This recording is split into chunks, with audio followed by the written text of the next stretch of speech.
welcome back to A Class of Your Own. Today we wanted to take advantage of a beautiful day and a little change of scenery. We're going to talk about virtual school. Virtual school is an option in our state and in many states, and essentially it's like a public school online. I've mentioned that I have twins who are both on the autism spectrum and are differently impacted by it. For my middle twin, who is older by 1 minute, virtual school provided a nice supplement to his in-person classes. For my youngest twin, who is the most impacted by his autism, virtual school didn't work as an option, and I'll explain why.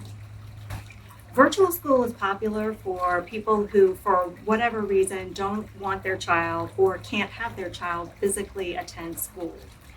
Sometimes that might mean that the child is an elite athlete, like a hockey player or a gymnast, and they need that flexibility to set their own schedule and pursue their academics outside of a traditional school day.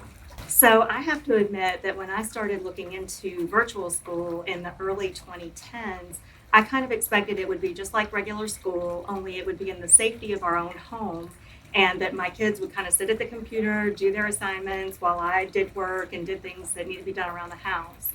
And the reality for our family is that it did not work that way. So for my youngest twin, as I've mentioned, virtual school didn't work as an option because the lessons were not adapted or modified to his learning level.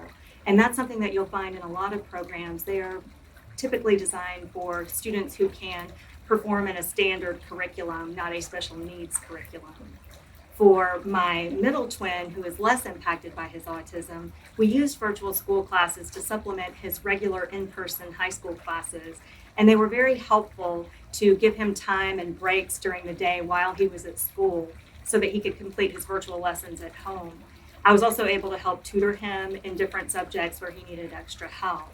Now, I will say that going to a physical testing center created a ton of anxiety for him, especially in subjects that he struggled with.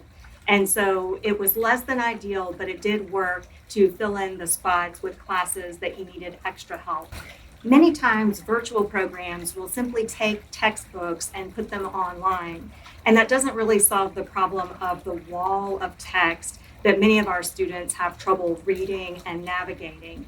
And just because they add movies or video doesn't necessarily make the textbooks or the material more interactive.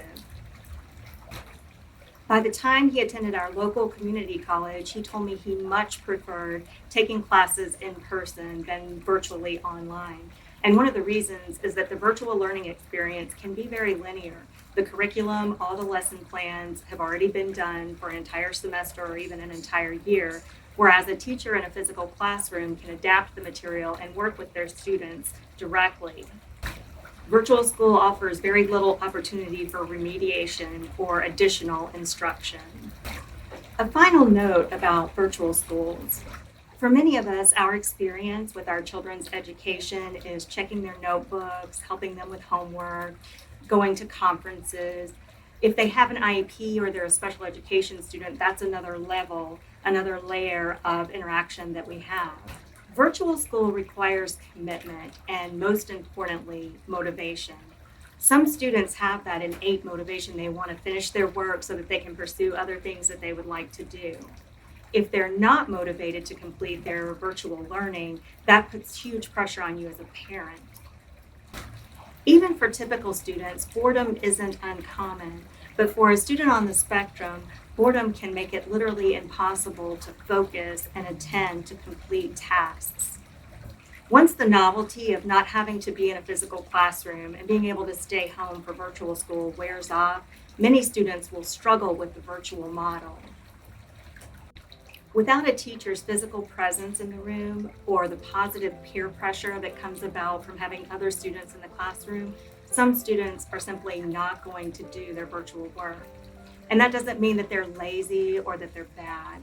It means they need to learn in a different way.